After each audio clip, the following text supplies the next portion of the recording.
Hello and welcome again to another installment of STAC News. I'm Ryan, and to my side I have Kelsey, Mary, and Gerald. For our first story, Apple unveiled Wednesday the highly anticipated iPhone 5. It includes several key changes in design, one of which, one of the most important, the cosmetic change, the display screen is half an inch larger than the iPhone 4S, so that's going to be big. The iPhone 5 is also 18% thinner and 20% lighter. However, potentially one of the most drastic changes that's in the iPhone 5 is the what Apple is referring to as the Lightning port. The Lightning port is going to replace the earlier port, which used to plug into your USB, which means you're going to need to buy either new accessories altogether or an adapter for these accessories. So you're going to have to spend a little bit more money than you anticipated on the iPhone 5. In addition, Senior Vice President of Apple, Philip Schiller, announced the new pricing plan for the earlier models, most notably the 4S, which was originally selling for over $400, is now going to be $99 with a 2-year plan. Wow. And the iPhone 4 is going to be entirely free with the purchase of a contract. So that's huge, deal, especially for the Christmas season coming up around the corner. The iPhone 5 is also going to be released with Apple's newest operating system, the iOS 6, and is expected to hit the market September 21st, 2012. Not bad. Yeah, it's going to be big. It's going to be big. Is the charger a lot longer, or is it the same? No, I mean it's a little bit narrower, the port. So the plug is going to be different. Again, you're going to need all the new the accessories or the adapter, as I said earlier. So you can need to spend a little bit of money, but you can still hold on to those other adapters if the other accessories if you buy the adapter. So that's good. Well, hopefully iPhone comes out with a longer charger, because I know that every time I charge my phone, I can't reach it. Yeah, it got to be close to a plug too. Yeah, exactly. Yeah. Well, the second you said Lightning, I thought it was like longer, but could be. I mean, I don't know the exact dimensions on it, but I'm assuming it's going to be relatively the same length to the cord. It's just the port that's changing. Yeah. But that's all the time we have for the Apple segment. I'm going to push it over now to you.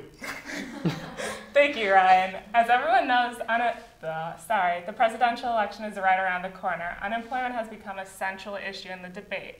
Unemployment rates have dropped from 8.3 to 8.1%. It sounds like it's a small drop, but we added around 96,000 jobs, which are a lot of jobs to add. It's slightly less than what we've normally been adding. We've normally been adding around 139 jobs a month. We need to add 200,000 jobs a month to make a dent. I don't know where these jobs are coming from, honestly. Neither presidential candidate has put forward a plan to fix this. Obama is saying that although we have made progress, it has not been enough. And Romney is criticizing Obama by saying that he hasn't been taking action.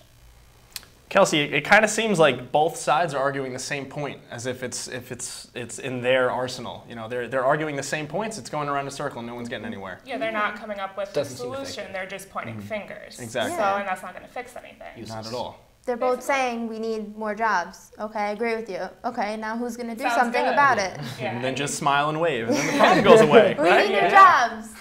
We need jobs. I need a job when I graduate. Yep. We're all going to be in that job market soon. We're all pretty much seniors, and no, I don't know where my job is coming from. Yeah, I have no job security right now.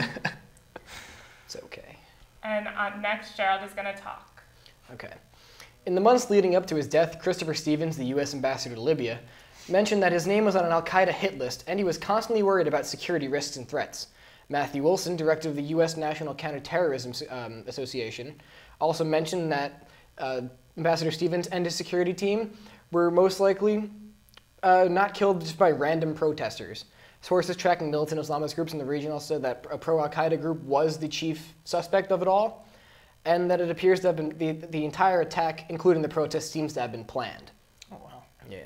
And sources also state that the protests occurring simultaneously to the attack were just a decoy to what was actually really going to happen.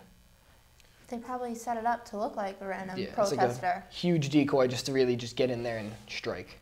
It's got to be tough to get to the bottom of something like that. But it is interesting to know that that could have been planned. It could have been a serious attack. They did a really good job planning that, because so many things went on at once. Yeah.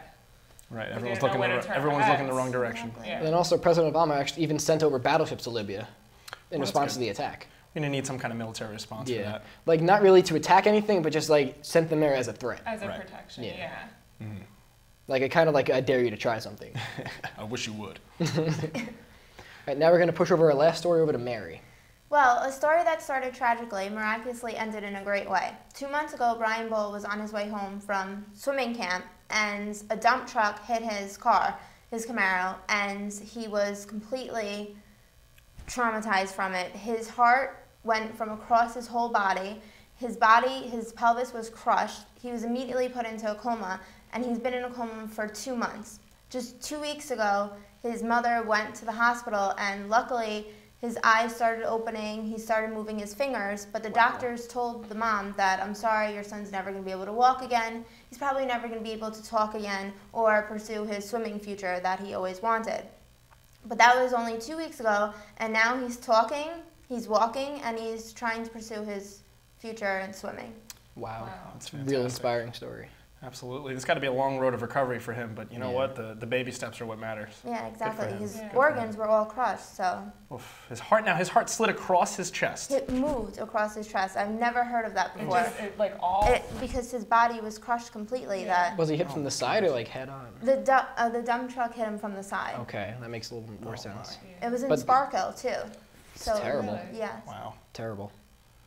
Well, good for him in the recovery. I'm sure we all wish him a speedy recovery. Yes. Yeah, exactly.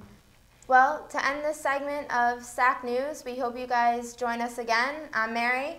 I'm Gerald. I'm Kelsey. And I'm Ryan. See you later, Sparkle.